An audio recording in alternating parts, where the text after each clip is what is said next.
Good evening. You are watching the news from the Sultanate of Oman television. First, the headlines. The Taliban is nearing the capital, Kabul, after taking control of 3 regional cities in the south, and the UN warns of humanitarian crises after the displacements of thousands of citizens. The authorities send more helicopters and aircraft to the Greece's island of Evia after a new fire breaks out today. And torrential torrents and heavy rains claimed 27 lives in northern part of Turkey.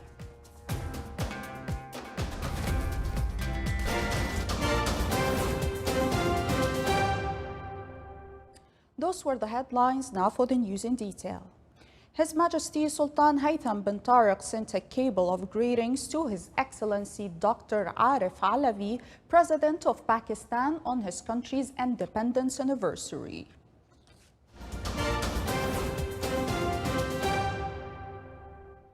The United States and Britain ordered today the deployment of thousands of troops to Afghanistan to evacuate their nationals, as the Taliban overran more key regional cities in an offensive that has left the capital dangerously exposed. The orders came as the Taliban took control of Kandahar, the nation's second biggest city in the insurgency's heartland, leaving only Kabul and pockets of other territory in the government hands. The Taliban said they had also taken control of the Lashkar Gah, the capital of neighboring Helmand province.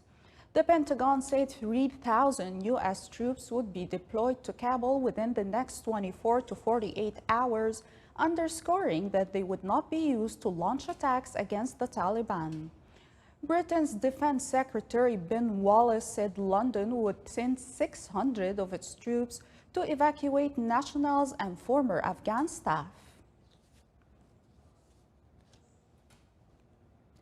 A new fire broke out today on Greece's island of Evia, but south from the area where massive wildfire decimated forests, torched homes, and still smoldered 10 days after it started.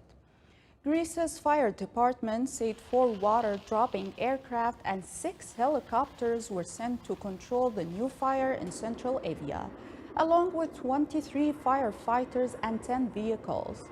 The larger the fire that broke out on August 3rd destroyed most of the island's north and is one of the country's worst-known forest fires. Several Mediterranean countries have suffered intense heat and quickly spreading wildfires in recent weeks, including Turkey, where at least 8 people have died.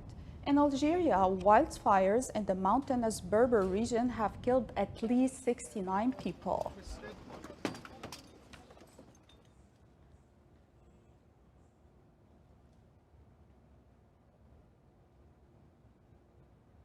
Algerian President Abdelmajid Tebboune said that his country's authorities had arrested 22 people suspected of involvement in starting one of the most destructive forest fires in the country's history, which claimed the lives of 69 people and described those fires as a disaster and urged the preservation of national unity.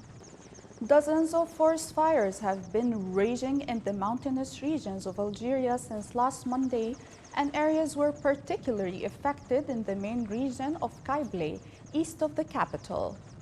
Tebboune said in a speech broadcast live on state television that some of the fires may be due to the very high temperature in the Mediterranean Sea in general, but most of them were caused by criminal hands.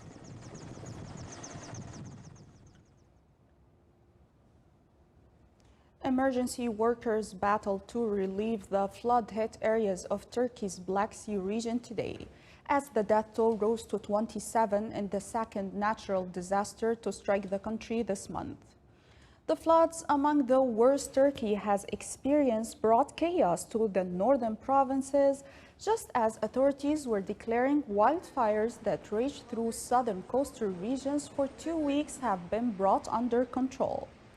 Torrents of water tossed dozens of cars and heaps of debris along streets, destroyed bridges, closed roads, and cut off electricity to hundreds of villages.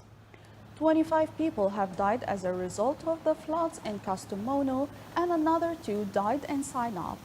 More than 1,700 people were evacuated from flood-affected areas, some with the aid of helicopters and boats. In Japan, the authorities called on hundreds of thousands to evacuate their homes in the Nagasaki and other areas on the island of Kyushu to avoid floods and the possibilities of landslides due to heavy rains. The floods flooded the roads, causing damage to the infrastructure, which led to the issuance of the evacuation order of the 5th degree, which is the highest level of warning.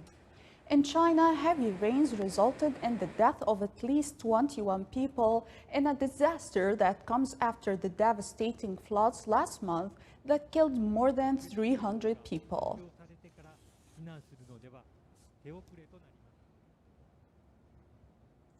The United States says it's sending a special envoy to Ethiopia as the fast-moving conflict in the Tigray region has spread into neighboring regions, and Ethiopia's government this week called on all able citizens to stop the resurgent Tigray forces once and for all.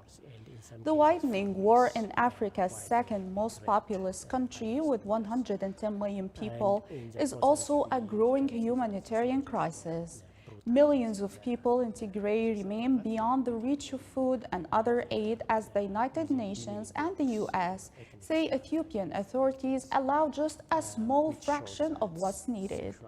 And hundreds of thousands of people in the Amhara and Afar regions are displaced as Tigray forces move in, vowing to go to the capital, Addis Ababa, if needed to stop the fighting and remove the blockade on the region of 6 million people.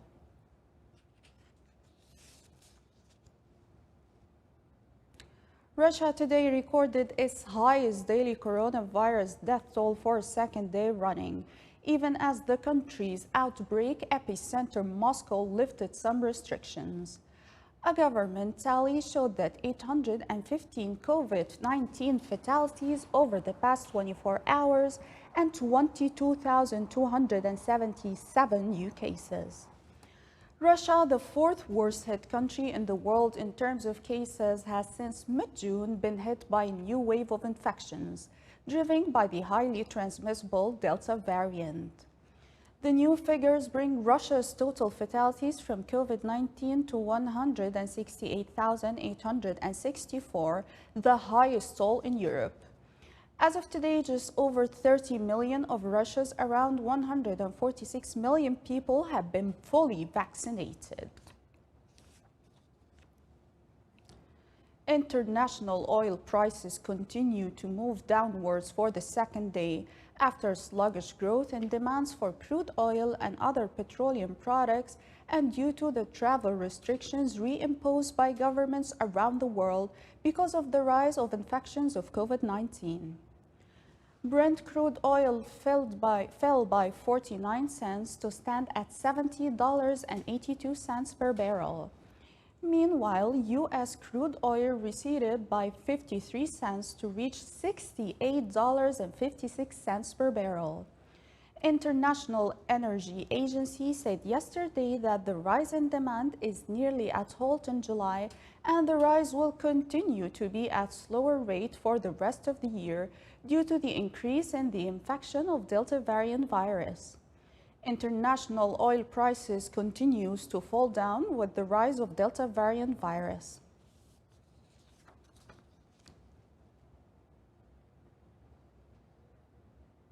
Oman oil price October 2021 delivery reached $70.09 per barrel.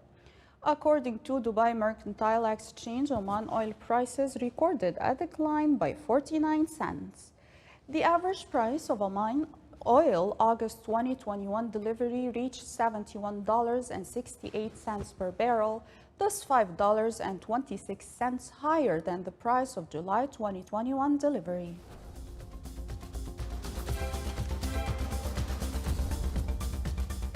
This is the Sultanate of Oman television. Before we end tonight's news bulletin, here are the main points once again. The Taliban is nearing the capital, Kabul, after taking control of 3 regional cities in the south, and the UN warns of humanitarian crises after the displacement of thousands of citizens. The authorities sent more helicopters and aircraft to the Greece's island of Evia after a new fire breaks out today. And torrential torrents and heavy rains claimed 27 lives in the northern part of Turkey. With that, we come to the end of tonight's news bulletin. From all of us here at the newsroom and the studios, is good night and stay safe.